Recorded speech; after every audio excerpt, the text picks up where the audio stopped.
Hi, second graders. Today we're going to read chapters 18 and 19 in Edward Tulane. Chapter 18. It looks like there's a box of buttons. I wonder what that could mean.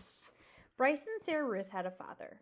Early the next morning, when the light was gray and uncertain, Sarah Ruth was sitting up in bed coughing, and the father came home. He picked Edward up by one of his ears and said, "I ain't never." "It's a baby doll," said Bryce. "Don't look like no baby doll to me." Edward, hanging by one ear, was frightened. This, he was certain, was the man who crushed the heads of china dolls. "Jangles," said Sarah Ruth between coughs. She held out her arms. "It's hers," Bryce said. "He belongs to her." The father dropped Edward on the bed, and Bryce picked up the rabbit and handed him to Sarah Ruth. "It don't matter anyway," said the father. "It don't make no difference, none of it." "It does matter," said Bryce. "Don't you sass me," said the father. He raised his hand and slapped Bryce across the mouth, and then he turned and left the house. "You ain't got to worry about him," said Bryce to Edward. "He ain't nothing but a bully. And besides, he don't hardly ever come home." Fortunately, the father did not come back that day. Bryce went out to work, and Sarah Ruth spent the day in bed, holding Edward in her lap and playing with a box filled with buttons. "Pretty," she said to Edward as she lined up the buttons on the bed and arranged them into different patterns. Sometimes when a coughing fit was particularly bad, she squeezed Edward so tight that he was afraid he would crack in two. Also, in between coughing fits, she took to sucking on one or the other of Edward's ears. Normally, Edward would have found intrusive, clinging behavior of this sort very annoying, but there was something about Sarah Ruth. He wanted to take care of her. He wanted to protect her. He wanted to do more for her. At the end of the day, Bryce returned with a biscuit for Sarah Ruth and a ball of twine for Edward. Sarah Ruth held the biscuit in both hands and took small, tentative bites. "You eat all that up, honey. Let me hold Jangle," said Bryce. "Him and me got a surprise for you." Bryce took Edward off in a corner of the room, and with his pocket knife he cut off lengths of twine and tied them to Edward's arms and feet, and then tied the twine to sticks of wood.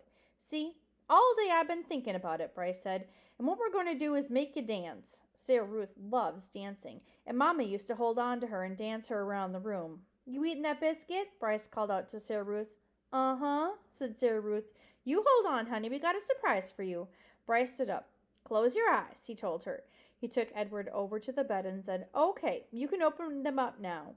Sarah Ruth opened her eyes. "Dance, Jangle," said Bryce, and then moving the strings with the sticks on his one hand, Bryce made Edward dance and drop and sway, and the whole while, at the same time, with his other hand, he held onto the harmonica and played a bright and lively tune. Sarah Ruth laughed, and she laughed until she started to cough, and then Bryce laid Edward down and took Sarah Ruth in his lap and rocked her and rubbed her back. "You want some fresh air?" he asked her.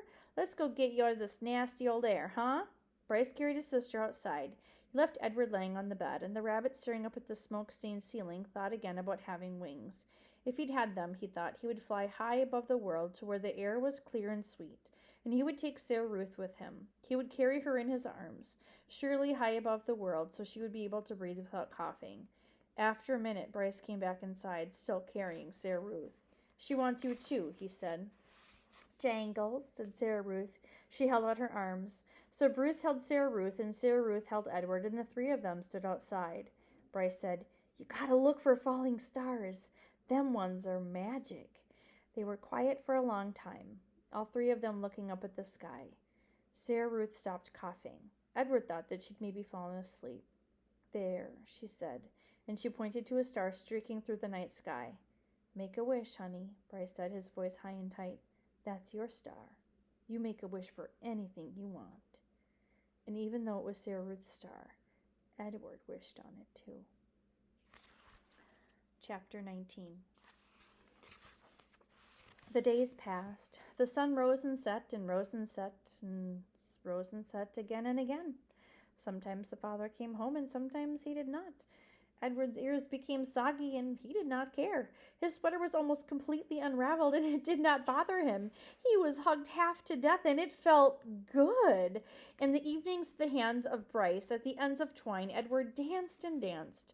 1 month passed, and then 2, and then 3. Sarah Ruth got worse. In the 5th month, she refused to eat, and in the 6th month, she began to cough up blood. Her breathing became ragged and uncertain, as if she was trying to remember in between breaths what to do, what breathing was. "Breathe, honey." Bryce stood over her and said, breathe, thought Edward from deep inside the well of her arms. Please breathe. Bryce stopped leaving the house. He sat at home all day and held Sarah Ruth in his lap and rocked her back and forth and sang to her. On a bright morning in September, Sarah Ruth stopped breathing. "Oh, no," said Bryce. "Oh, honey, take a little breath, please." Edward had fallen out of Sarah Ruth's arms the night before, and she had not asked for him again. So face down on the floor, arms over his head, Edward listened as Bryce wept. He listened as the father came home and shouted at Bryce. He listened as the father wept.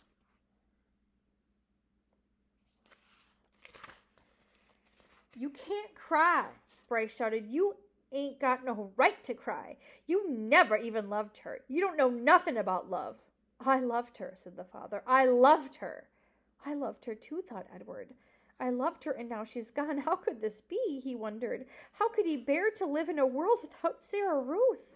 Yelling between the father and son continued, and then there was a terrible moment when the father insisted that Sarah Ruth belonged to him, and that she was his girl, his baby, and that he was taking her to be buried. "She ain't yours," Bryce screamed. "You can't take her. She ain't yours." But the father was bigger and stronger, and he prevailed. He wrapped Sarah Ruth in a blanket and carried her away. The small house became very quiet. Edward could hear Bryce moving around, muttering to himself, and then finally the boy picked Edward up. "Come on, Jangles," Bryce said. "We're leaving. We're going to Memphis."